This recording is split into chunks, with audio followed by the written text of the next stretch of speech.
Patrick! Hai, tati, hai!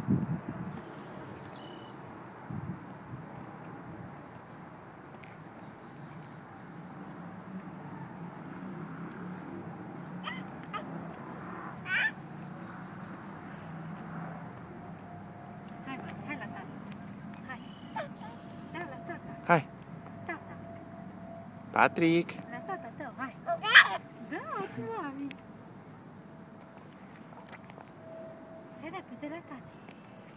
Hai să-l prindem pe tata. Hai repede la tata să-l prindem. O să prindem pe tata. Hai, tati, aici! Da, hai! Hai, fugi un pic!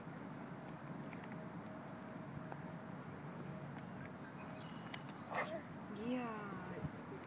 Îți place pe jos, măpuță? Nu așa, mă!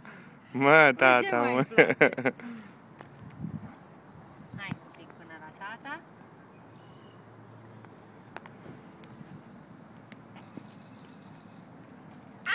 Patrick!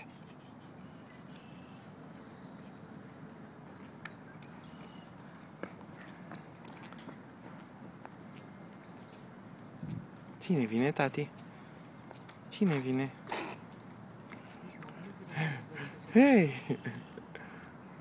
Păi, mă, copile, am crezut că e o gagică tinerică, mă, nu? Mă! Hello. De ce ai făcut așa? Patrick! Hai. Hai. Uită-te la mine ce bine merg eu. Mergem la lalele? Hai să vedem lalelele. Mai poți? Am obosit? A obosit băiatul?